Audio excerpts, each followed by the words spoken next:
Australia. Yes. Yep. And what we look at is, you know, one way you try and get the budget in the black, one way you try and lift economic growth, one way you try and fund your schools and hospitals, is you look at taxation, revenue. But Labor's not prepared just to do that. We know we do want the multinationals to pay their fair share. We do think that we do think there's more that can be done in several areas of revenue. But we also want to look at, is the government spending the taxpayers' money that they get wisely, or are they wasting it? Now, traditionally, the Liberal recipe when they look at government expenditure is they go hunting the people on the disability pension. They go hunting, you know, programs that they can cut in healthcare.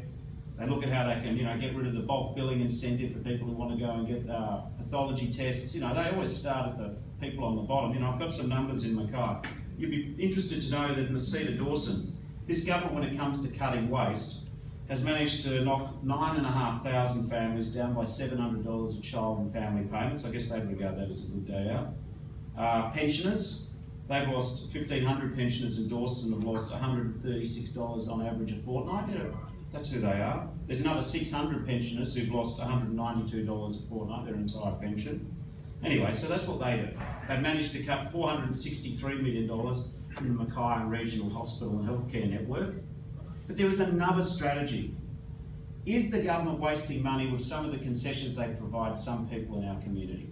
Let me go to what I'm talking about. About negative gearing. And negative gearing's been in the too hard basket for 30 years. By that, everyone says it's not really sustainable, and it's pricing new homeowners, first homeowners out of the market. But everyone says you can't take on the property council, you can't take on. Well, Labor's come up with a policy in the last month, and this goes to the heart of your question. We would grandfather, that's a technical term, we would say that from 1 July 2017, that if you want to get a tax concession, it's for investing in new houses, not existing houses. So if you already operate under the current laws, and maybe some of you in this room you have nothing to worry about. If you've invested under current laws, Labor doesn't believe in retrospectivity. We don't believe in changing the goalposts if you've invested under one set of laws. If you have, good luck to you, that's the status quo. But what we're saying going forward is these tax concessions are actually paid for by all taxpayers. It's government money.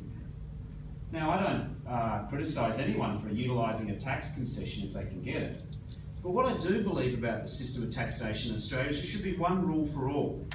We have too many concessions in our system, which mean that if you have $1 million, you can claim a lot off your tax, and if you earn $50,000, you're not in a place where you can claim any concessions.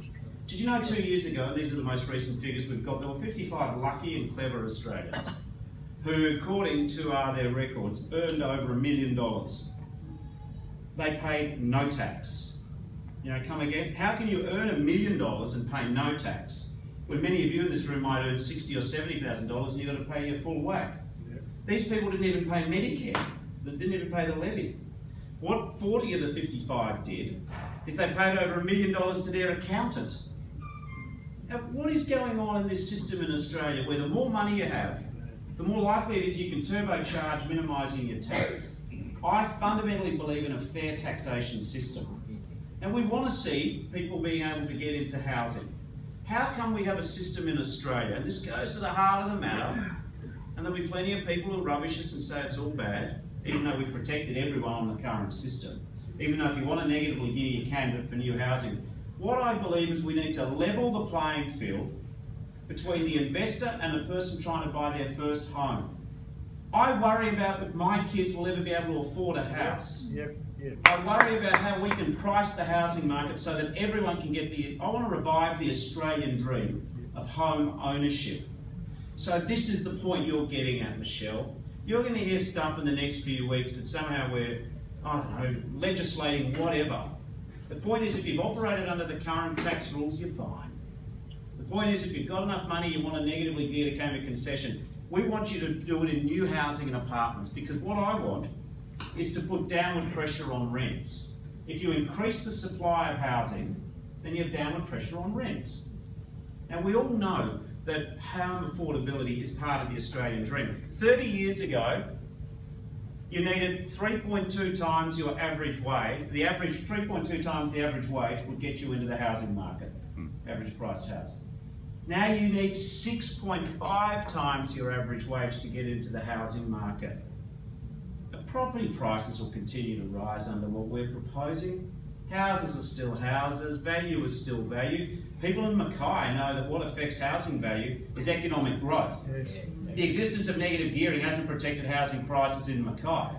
So when someone tries to tell you it does, I tell them, well, in Mackay, what affects housing prices here is a plan for jobs in Mackay.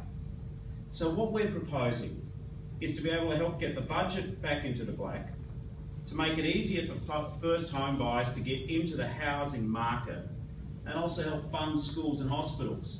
And we're doing it in a slow and considered way. The Liberals have spent the last 6 months talking about a 15% GST. They mocked me and they mocked Labor and said that, you know, we weren't scaring anyone. They dropped that proposal this week. Because Australians know a lazy tax when they see one. So we want to make sure that we have a fair taxation system. And this is a tough issue. You know, it is a tough issue.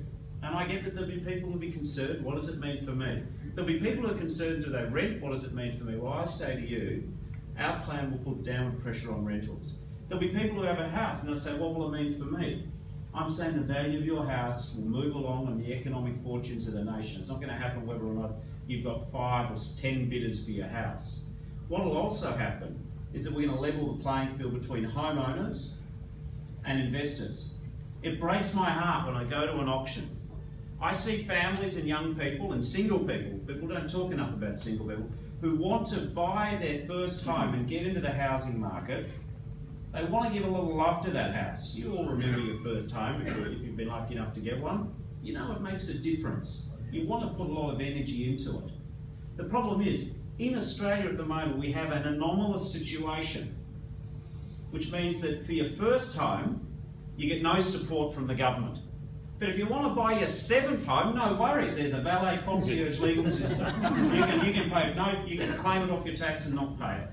So I promise you, Michelle, I don't know your circumstances, but I promise you this: if you or people you love or care about really want to get into the housing market, if you want to make sure that the schools and hospitals are properly funded, if you want to make sure we actually do something about winding back government spending, which is distorting the housing market, vote Labor at the next election.